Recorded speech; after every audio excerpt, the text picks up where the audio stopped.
ξύλο στέλνιανο νερό, δεν έχω σε γιαντέλες, δεν έχω σε γιαντέλες.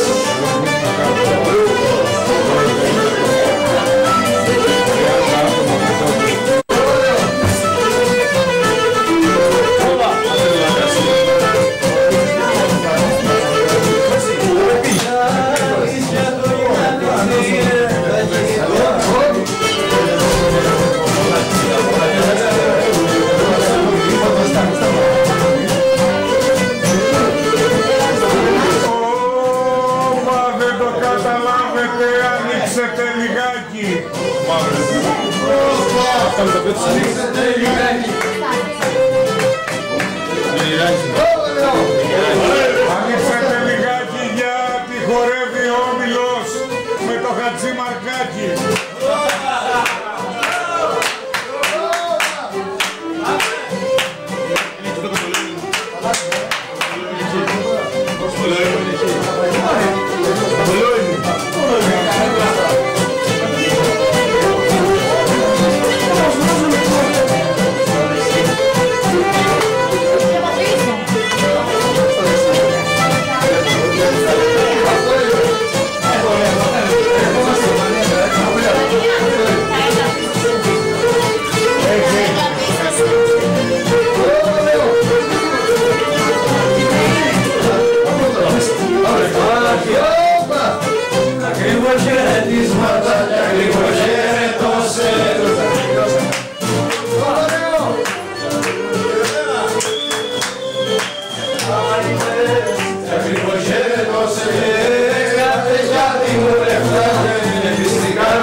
Από δεν γεννήθηκα το θέλω, δεν το θέλω.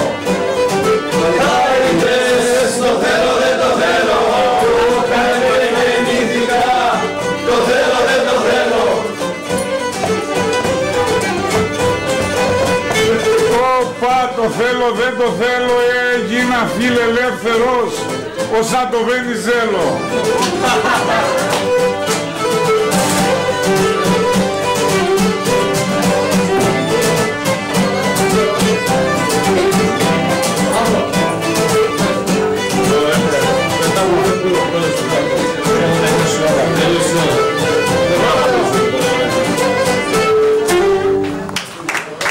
αυτοσχέδια τραγούδια που κάνανε οι τροβαδούροι του Μεσαίωνα για να ικανοποιήσουν τότε τις απαιτήσεις διαφόρων εραστών που δεν είχαν το χάρισμα της μουσικής και ήθελαν να εμνήσουν τις ωραίες της εποχής.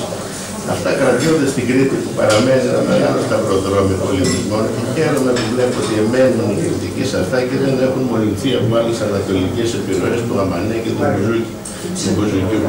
Το ρεμπετισμό δηλαδή, ο οποίος ρεμπετισμός είναι μια χυδαία παραλλαγή της μικρασιατικής μας κληρονομιάς. Εσείς υποστήκατε την τουρκοκρατία όψιμα μετά τον 17ο αιώνα, αλλά δεν σας παραβίασε κάποιες βάσεις παλαιότερης κουλτούρας που ήταν ένα ωραίο μείγμα παλαιών ελληνικών παραδόσεων και της βενετσιάνικης παράδοσης. Ο χορός σας είναι αρχαιοελληνικός.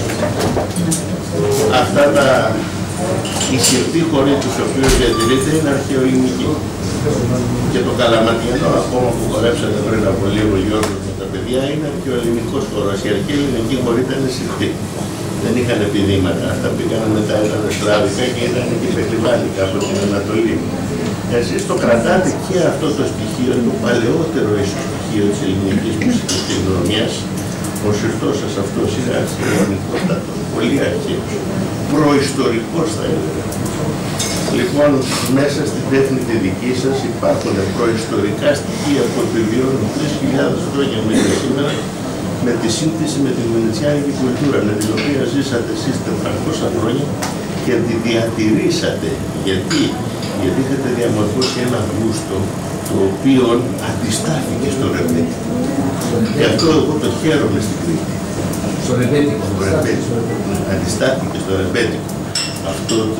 Το ρεμπέτικο ήταν η κουλτούρα του ντεσπεράτου, του περιθωριακού. Εσείς δεν υπήρξατε ποτέ περιθώριο, υπήρξατε πάντοτε πρωτεύουσα. Υπήρξε πάντοτε πρωτεύουσα και κέντρο καλλιτεχνικών συνθέσεων. Ώρα και θα το πω.